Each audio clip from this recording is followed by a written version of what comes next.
هو ليه الإسرائيليين والفلسطينيين بيتخانقوا على القدس وكل طرف عايزها تبقى عاصمة ليه؟ طب اشمعنى القدس بالتحديد مش أي مدينة تانية؟ ومين أصلا اللي بنى القدس عشان يطالب بيها؟ وإيه الفرق بين المسجد الأقصى ومسجد قبة الصخرة الشهير؟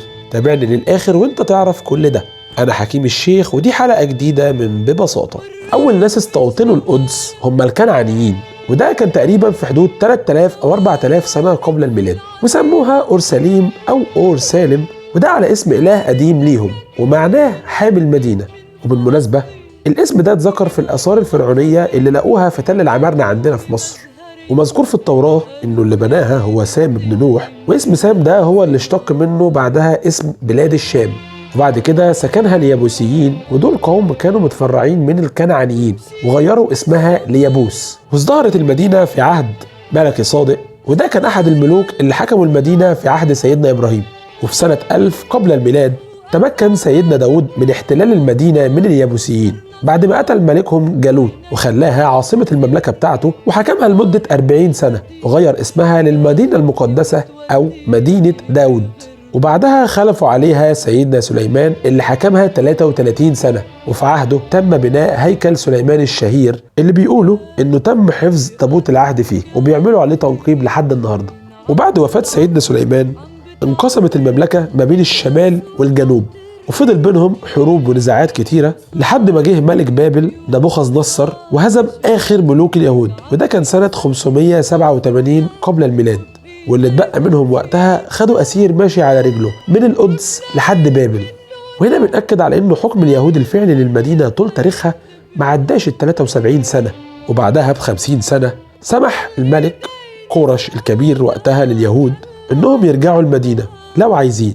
وفي أثناء حكم ملوك الفرس اتبنت أسوار المدينة وازدهرت تاني لحد ما جه الإسكندر الأكبر وبعده البطالمة واحتلوها وضموها لمصر، وده كان سنة 323 قبل الميلاد. وقامت عليها حروب كتيرة جدا في الفترة دي ما بين المقدونيين والبطالمة والسلوكيين وطبعا اليهود، لحد ما انتهت بطرد اليهود منها على ايد الملك الروماني هادريان اللي بعد ما طردهم غير اسمها لإيلياء، والاسم ده كان على اسم أحد أحفاد سام ابن نوح.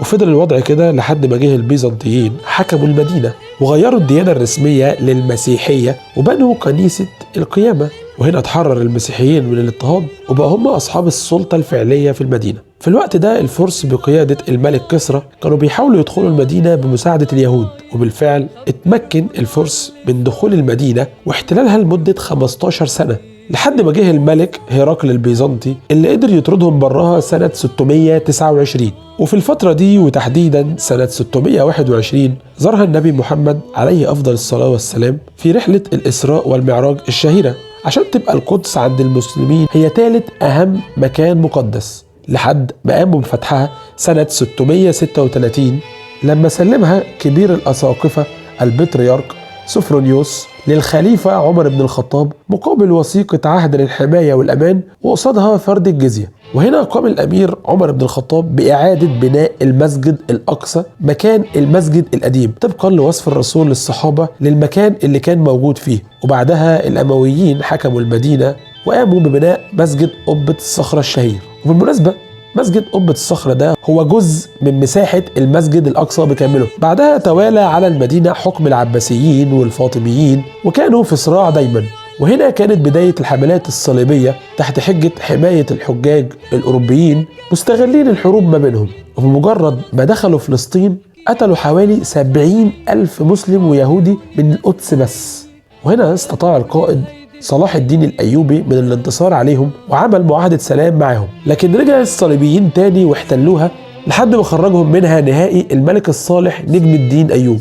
وفي الفترة دي ظهر أعظم خطر في تاريخ العرب والمسلمين، وهم التتار اللي دخلوا المدينة وقتلوا معظم اللي عايشين فيها من المسلمين والمسيحيين وطردوا اليهود، لحد ما جه سيف الدين قطز في مصر هو والظاهر بيبرس وكونوا جيش كبير جدا وقدروا ان هم يطردوا التتار وينقذوا العرب. وبعدها انضمت القدس للشام تحت حكم مصر لحد ما دخلها العثمانيين بقيادة السلطان سليم الأول سنة 1517، وفضل الوضع مستقر فترة طويلة لحد ما جه محمد علي باشا وضم فلسطين ليه سنة 1831. وفي الفترة دي زاد نفوذ اليهود وقتها، بس قامت ثورات على محمد علي بسبب نظام الضرائب اللي كان فرضه، وكان أكبر من الضرائب اللي بتفرضها العثمانيين. ولما قامت ثورات ضده كتيرة اتدخل السلطان العثماني ومعاه جيوش أوروبية وهزموا محمد علي بسبب توسعاته، وفضل يزيد نفوذ اليهود في القدس مرة ورا التانية لحد ما جت الحرب العالمية الأولى، وخسر العثمانيين الحرب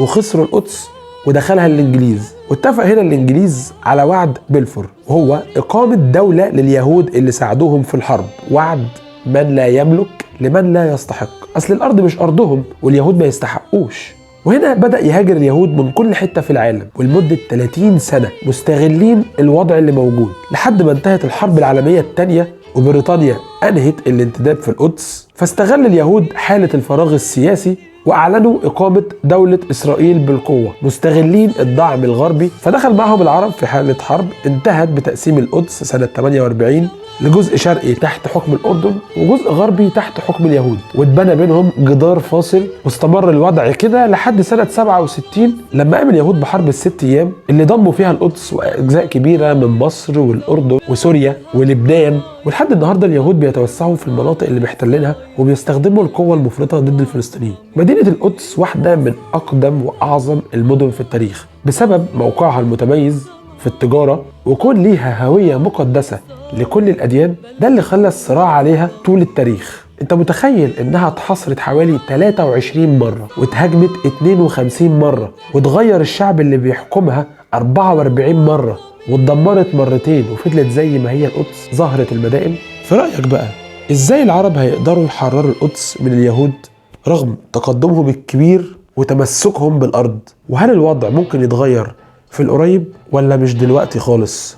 لو عجبك المحتوى ما تنساش تعمل اشتراك وشير عشان الناس تعرفنا ونكمل المحتوى بتاعنا.